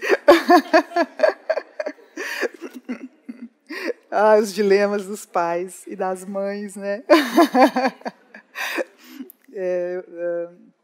Então, a minha pergunta é essa. Olha, eu vou aproveitar para, a partir dessa pergunta, mobilizar uma coisa que foi pouco dita aqui hoje, né, que é essa, vamos dizer, o esforço realizado por Bourdieu para mostrar os limites do intelectualismo, sabe? Que é uma postura nossa, de professores, de pessoas que estudam muito, pessoas que vamos dizer, que se apegam muito ao livro, né, que leem os manuais, né, de criação de filho, que ouvem as pessoas. Quer dizer, a gente, esse nosso grupo social, ele tem uma tendência a enxergar de fora aquilo que está acontecendo, né, ou a tentar formular, ou a tentar conceituar, ou a tentar compreender de fora aquilo que está acontecendo numa determinada interação. O problema é que a interação acontece apesar do olhar de quem está de fora, né? E mesmo que a gente possa se colocar de fora, a gente pode, né, usando aqui essa última ideia da fala de hoje, né, que compreender as relações de força nos ajuda a tomar uma certa distância com relação a elas e, eventualmente, a escapar delas, né? Como disse também o Bourdieu, é muito difícil isso acontecer, porque nós estamos geralmente inteiros na relação, não é? E embora, então vamos dizer, o dilema o dilema da paternidade e da maternidade contemporânea é o dilema que se exige, né, dos pais ao mesmo tempo uma atitude diretiva, responsável, né, sobre o destino do outro, né, que é a criança, mas também se exige uma disponibilidade para o diálogo, né, uma disponibilidade para ouvir o outro, para deixar que as experiências do outro também tenham um lugar nessa definição do futuro, né. Então, eu acho que o que uma leitura do Bourdieu pode ajudar a pensar a respeito, né, ajudar a pensar numa situação como essa, não é? São de duas ordens. Primeiro, eu acho que é ajudar a reconhecer o limite dessa posição intelectualista, né, que acha que é possível realmente tomar uma distância e uma posição e que todas as opções estão abertas, ou X ou Y, né? Então, a ideia é mais ou menos a seguinte, né? Nós somos seres com história. Essa história está incorporada em nós, né? Ela está interiorizada, ela se tornou nosso corpo também. Então, é muito difícil a gente dar um passo para trás e falar, a partir daqui eu não vou agir mais assim. Eu fui um pai assim durante 20 anos, e a partir de agora eu vou ser de outro jeito. Sabe? É quase como um pedido, é quase como uma situação meio impossível, né? É uma luta, é uma agonia, uma luta agoniada aí. E, em segundo lugar, eu acho que a interação ela não é dada só pelo pai, não é? Então, também, vamos dizer, a verdade da interação não está na onipotência do pai, né? Então, uma das questões interessantes quando a gente discute a nossa relação com o outro é que, em alguns casos, a gente tende a pensar que a nossa posição é onipotente, que é a nossa postura que vai determinar o destino do outro. E, na verdade, nós estamos imersos, né, num conjunto de relações sociais, num conjunto extremamente complexo de relações sociais, e, principalmente, depois que as crianças se autonomizam, né, o que se dá ali pela adolescência, né, os pais são, né, vamos dizer, outros significativos, eles são importantes, mas eles são uma das influências que as crianças sofrem e que às quais as crianças reagem, sabe? Então, no fundo, eu estou fazendo estou dando uma resposta um pouco desesperançada. Oi. Mais uma pergunta que veio do público, da Alexandra. Ela diz assim que uma das pautas centrais dos novos movimentos conservadores é a desescolarização, alegando querer proteger seus filhos de um suposto ensino enviesado. Como movimentos como esses podem ser pensados à luz do conceito de destinação? Essa é uma pergunta ótima, né? Entre, né, as várias perguntas ótimas, essa realmente... Olha, a pauta da desescolarização ela não é nova. Então, acho que aí volta outra vez a importância da história, para a gente compreender os dilemas e as tensões nas quais a gente está envolvido, né? É muito importante, e isso é muito interessante a gente estar vivendo isso aqui hoje, outra vez eu volto a fazer essa afirmação, porque, por algum tempo, eu não sei por que espécie de milagre ou espécie de, sei lá, de contorno aí da nossa história recente, a gente tendeu a achar, né, que várias situações eram imutáveis e eram vamos dizer assim, elas estavam quase que imobilizadas. Então, por que eu digo isso? Porque a própria implantação da escola obrigatória, a escolarização obrigatória, ela se deu com muita luta, com muita disputa, mas assim, com disputas num nível absolutamente, num nível de violência absolutamente, às vezes, inacreditável, inenarrável, etc. Ceder o controle sobre as suas crianças, sobre a educação das suas crianças para uma instituição que a gente não controla, então, é algo que a gente vive hoje como natural. certo? A gente trata a ida à escola como um direito, o que representa uma mudança absolutamente radical com relação ao ponto inicial em que a gente estava quando a escolarização obrigatória foi instituída. A escolarização obrigatória foi instituída por grupos de reformadores sociais que tinham objetivos específicos de construção de novos indivíduos, de um tipo particular de indivíduos que apresentassem um tipo de sensibilidade, um tipo de competência, um tipo de habilidade, que era a habilidade, a competência, a sensibilidade necessária para funcionar numa democracia. É por isso que a gente diz hoje, a função da escola é construir o cidadão. São ecos desse debate do século XIX. É o cidadão. Quem é o cidadão que está sendo construído lá naquela época, pela escola? É o cidadão que deposita a sua aliança, que faz a sua aliança fundamental com o Estado, e não com a sua família, e não com a sua igreja.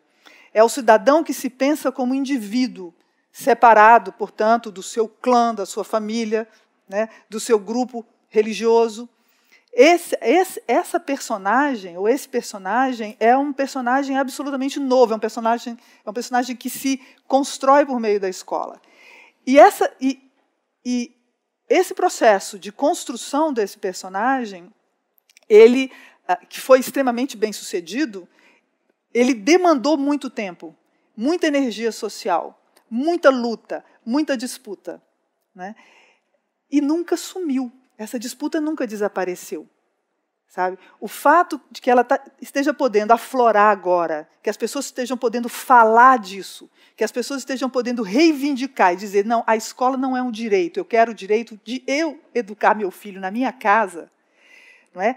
Ou qualquer coisa do tipo, uma das formas de desescolarização é essa, nada mais é do que a ressurreição, né, do que a ressurgência, melhor dizendo, a ressurgência desse debate, né, que nunca tinha desaparecido, mas que estava subterrâneo, e que podia ser percebido toda vez que uma mãe vai na escola, ou ia na escola, questionar uma ação da professora, uma ação da escola com relação ao seu filho.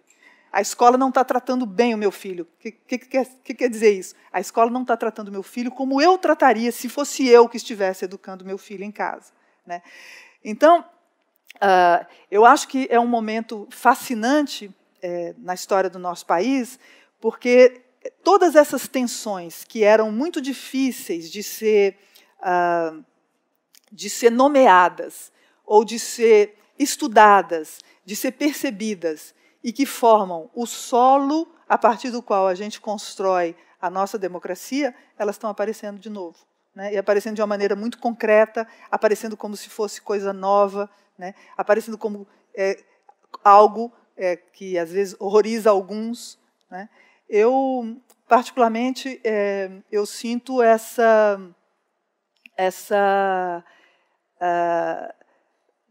eu sinto isso como algo que não é de todo negativo, sabe? Porque é importante, eu acho, que a gente possa, sim, questionar as nossas instituições, inclusive para que a gente possa construí-las de uma maneira que seja mais adequada ou mais interessante aos nossos objetivos, como, né, de construir uma sociedade mais justa, de construir uma sociedade que seja mais integrada, mais inclusiva, etc.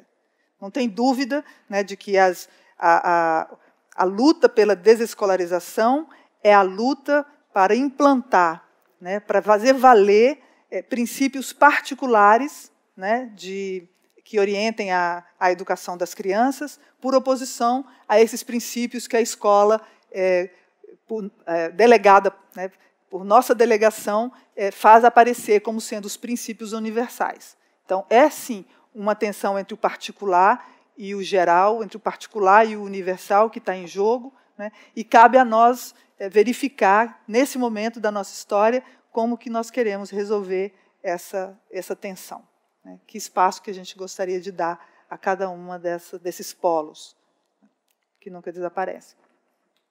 É isso. Uma pergunta que veio da internet, do Renato de Oliveira, de Jundiaí. Ele pergunta se o zelo metodológico de Bourdieu o impediu de tomar partido em alguma controvérsia da sua época. Ele era engajado na luta de classes? Essa é uma pergunta de provocação, vocês não acham? É uma boa pergunta também, né? Então, muita coisa tem sido escrita, né, a respeito do ativismo social do Bourdieu, porque houve momentos, né, em que a sua participação política foi vista como insuficiente, e isso marcou bastante a trajetória dele, principalmente, eu acho, e eu acho que também a literatura que tem sido produzida a respeito aponta também isso, principalmente a sua recusa em tomar partido junto a Sartre nos movimentos de 68.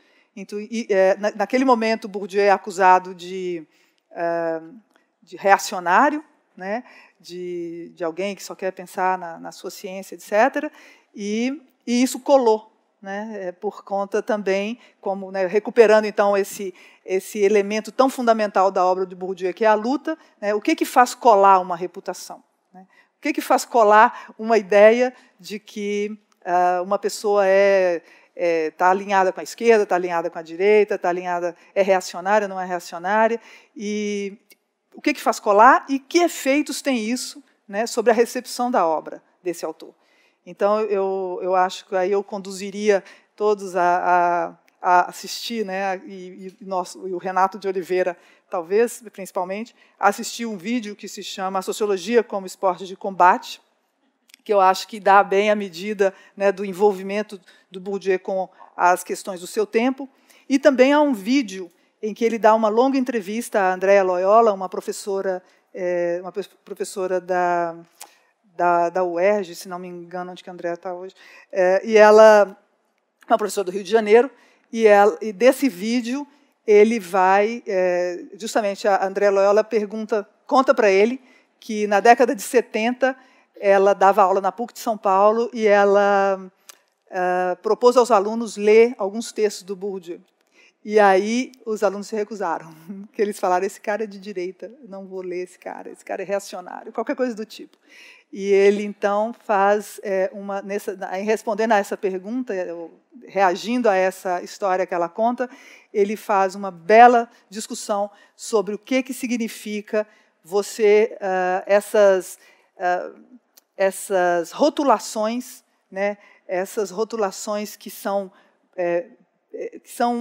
têm o efeito de xingamentos, né, no espaço intelectual. Então, eu não leio o determinado autor porque ele é de direita, ou eu leio porque ele é de esquerda, ou eu leio porque ele é de direita. Isso aí, vamos dizer, faz parte, né, das disputas por legitimidade, por afirmação no espaço social, e, evidentemente, elas podem ter um efeito muito grande, porque o espaço de produção intelectual nas ciências sociais, na sociologia, é um espaço muito heterônomo. Né? É possível você adquirir uma estatura de grande intelectual sem você realmente oferecer uma contribuição específica para o avanço do conhecimento nessa área, mas porque você toma posições que são consideradas interessantes por um determinado grupo, porque você aparece, né, como sendo o especialista no discurso jornalístico, na mídia, etc. Imagina, vamos fazer uma experiência. Há outros espaços, né, de produção intelectual que são muito mais herméticos, né, muito mais autônomos. Por exemplo, vamos pensar, é possível para um físico ou para um biólogo ser reconhecido como ou um químico, melhor, ou um matemático, ainda melhor, né, como um grande matemático por causa das suas posições políticas, porque ele se manifesta corretamente ou de maneira errada numa determinada polêmica, né? Então, essa discussão sobre o alinhamento político do autor, é uma discussão que ela mais revela, né, o que ela diz de concreto mesmo, o que ela faz de concreto mesmo, é revelar o estado de organização desse campo de conhecimento, né, a relação que esse campo do conhecimento estabelece com a sua disciplina, né, com os processos de produção do conhecimento e com as lutas políticas, as lutas simbólicas também, que são propriamente intelectuais, que estão acontecendo ali, do qual, né, o campo tem, com o qual o campo tem uma interseção. Bem, chegamos ao fim, então, desse debate tão animado e agradecemos a Ana Maria Almeida por a condução do debate e também pela palestra inicial. Lembrando a todos que sexta-feira que vem nós iniciamos um novo módulo do mês de maio que se chama As Metamorfoses da Banalidade do Mal, com curadoria do crítico literário Flávio Ricardo Vassoler. No dia 4 de maio teremos o próprio curador com o tema Fyodor Dostoiévski, Crime sem Castigo e uma genealogia da banalidade do mal, para o qual nós aguardamos todos vocês presentes. Uma boa noite a todos e vamos terminar com um aplauso de agradecimento à nossa palestrante de hoje. Muito obrigada.